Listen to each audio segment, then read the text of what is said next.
Guess what? It has been 30 years since I made my first flipbook when I was a kid. So in today's video, I thought it would be fun to take that first flipbook and try to remake it now as an adult. I have just one problem. It's packed away somewhere in my storage unit, which is 100 miles away. So let's go see if we can find it.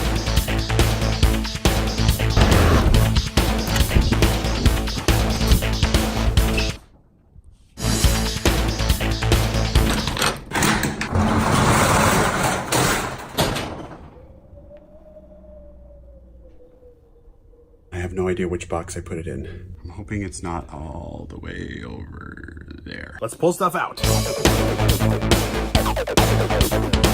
I just found the box.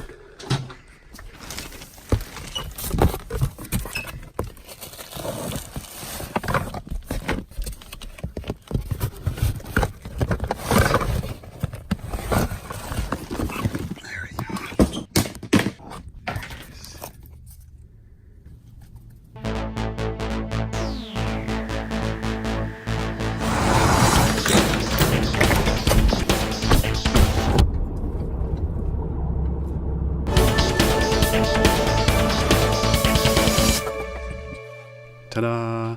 Some of you I know have seen this already in one or two of my other videos. This is the first flipbook I made when I was a kid. I remember at the time I couldn't figure out a good way to bind the paper together, and so I stapled it in all these little sections and then taped all the sections together. But yeah, it's been 30 years since I made this, so I want to try making a new version of it, sort of a remastered edition, I guess. But first, I want to thank Wix for sponsoring today's video. I've been building my new website on Wix, and I want to tell you guys all about it at the end of the video. All right, the first thing I want to do in the new one is I want to add some three-dimensionality to the pencil. Rather than just a flat drawing, I want to make it feel like it's got some angle and perspective, like it's, you know, really in 3D space. So I think I might want to kind of exaggerate that perspective as well, to kind of go extreme on the angles, maybe feel like you're really kind of close up on the pencil. This might be tricky, actually. I want the pencil to start to feel like it's coming down from the camera toward the paper, but I need to make sure it follows the same perspective lines, and I think that should work.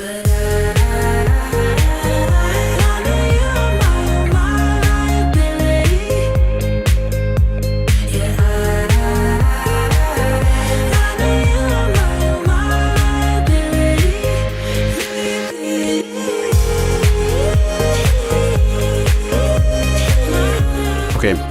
I'm going to follow the same pattern as in the old flipbook, like the pencil will draw the lines in the same order. And I want to change the pencil's perspective every time it comes into view.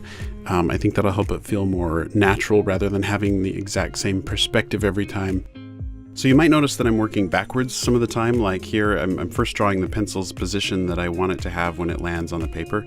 And then I'm working in backwards order, drawing the frames leading up to that point. And that's because I want to hit that exact point. So it's easier sometimes to start with your end drawing first and then work your way towards it.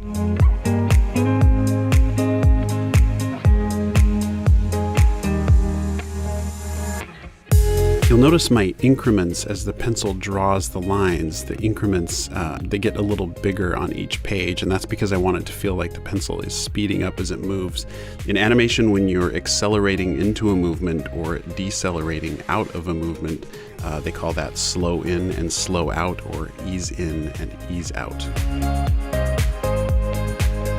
It's funny how long this has taken me already. As a kid, I probably spent an hour making it, and I can already tell this is going to be a couple days working on this.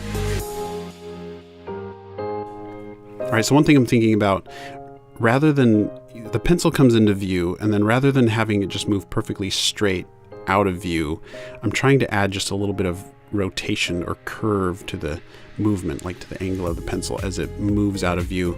I think that'll help it feel a little more natural, like it's being held by a human hand, not a robot or something.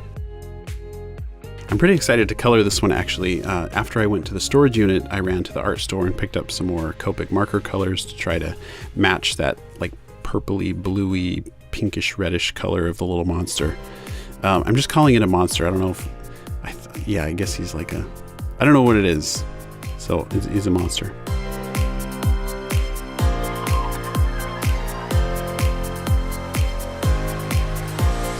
I like to test out my colors beforehand to make sure I like it before I dive in and just start coloring the flipbook. So I test out, different colors and shading just to make sure it looks the way I want it to.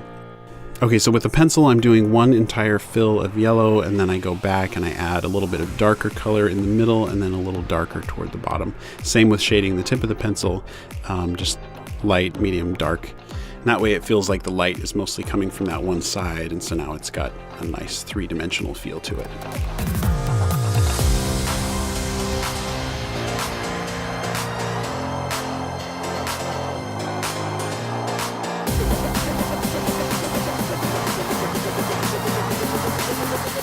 Okay, now the eye. In the first flipbook, the eye just sort of pops into view. The pencil doesn't draw it, it just pops in and then he's alive. So I'm going to do that again, but I want to exaggerate the eye popping in. So as it starts to appear, I think I'll give it a little vibration here and then pops open. I want to really feel that pop. So I'm going to draw one page where the eye is pretty big and then it shrinks down over a couple pages. Then that should have kind of that nice popping in feel to it. Okay, now this is where I'm going to vary from the first one a bit. Rather than just having him smile and it's over, I want to give a little more character to his eyes. So I want to make him kind of squint and look around. I'm not quite sure what he's thinking or up to, but he's looking around almost sneakily, or maybe like this is the first moment he's alive and wondering what's going on. It's kind of the sense he's giving me. Okay, I think that's it. The pencil remastered 30 years later.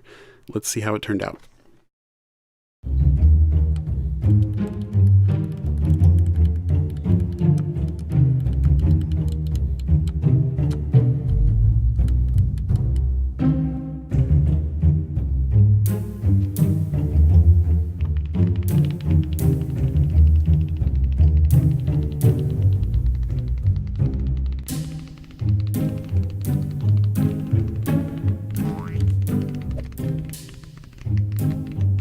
Ow! What the heck?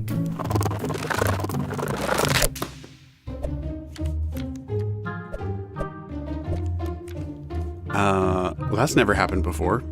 Thanks to Wix for sponsoring today's video. I just built my brand new website on Wix. It's at andymation.shop, and I built a section of the site just for you guys where you can submit your flipbooks and animations, so I'm really excited about that. Setting up my site on Wix was great. It walked me through a series of questions and then suggested the perfect templates. And I know it sounds funny, but there was this one tiny little feature that just totally won me over.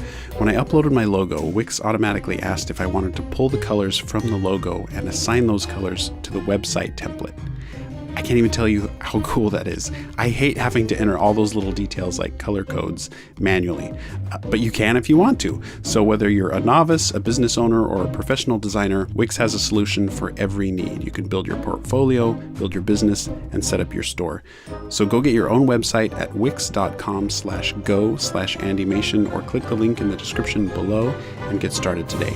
Thanks for watching. I'll see you guys in the next video. Now I should probably go find that little monster.